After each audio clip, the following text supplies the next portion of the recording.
আপনি দেখবেন ইতালিতে যারা দেখছে যে পরশু দিন থেকে শুরু করে কান্না করছে, আমেরিকা যারা দেখছে জামাইকা দিছে, আর কানাডা দিছে 14টা, টোটালে 75টা। আর ইটালি প্রত্যেকটা জায়গায় দেখবেন যে মানুষ কান্না করছে যারা যারা দেখছে ছবিটা। কেউ মার কথা মনে পড়ছে, কেউ মা নাই দুনিয়াতে, সবার কথাই মানে। আর ওই যে মহামাটি দেশের কথা মনে পড়ছে, সেটার জন্য মানুষ কান্না করছে। আপনারা সবাই একবার ছবিটা দেখেন, তারপরে বললেন। মানে কিছু কিছু ছবি দেখা উচিত, সব ছবি দেখে দেখবেন এমন কোনো কথা না। ছবি দেখলে আপনারা বুঝতে পারবেন যে কিসের জন্য কান্না আসে।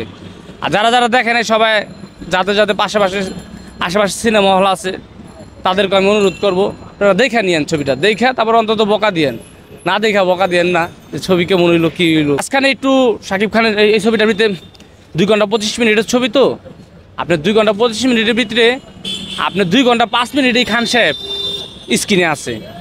2 ঘন্টা 5 মিনিটে আমার মনে হয় যে সে অভিনয় মানে কইরা গেছে। ছবিটা দুর্দান্ত অভিনয় ছিল, একটা ক্যারেক্টার। আপনি আমার মনে করেন যে একটা বয়স্ক লোক বানাইতে পারবো। আপনি দেখেন ছোটোখাটো ইউটিউব কন্টেন্ট করে অনেকে যে ভিডিও বানায়, দেখবেন জোয়ান মানুষকে বুড়া বানায়, ওইটাও কিন্তু যায় না। শাশুড়ি বানায়, বানায়, বাপ বানায়, ওটাও যায় না। কিন্তু আপনার সিনেমার ক্যারেক্টারের ক্ষেত্রে, গল্পের ক্ষেত্রে এটা কোনো সমস্যা না। দেখেন না, আপনার জওয়ানের ভিত্তিতে দেখছেন দীপিকারে মা বানাইছে, তো ওটা বিষয় না ভাই, এটি ক্যারেক্টারের প্রয়োজনে। আমাদের রাজীব যে আমাদের ভিলেন ছিল, আর মিশা দেখেন, মিশার বয়স কত, 55+, 55-র কাছাকাছি।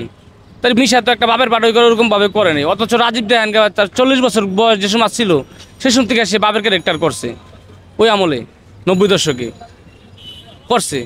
আপনার ওই যে আপনার যারা মনে করেন আগে নায়িকা ছিল, তারা ওই সময় মায়ের ক্যারেক্টার করছে।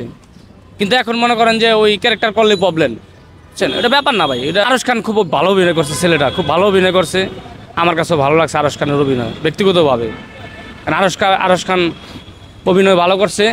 আরশ খানকে মানাইছে তারিক আনাম খান তার সাথে, মানে উঁচা লম্বা দাড়ি টাড়ি চেহারার মিল রেখে করছে।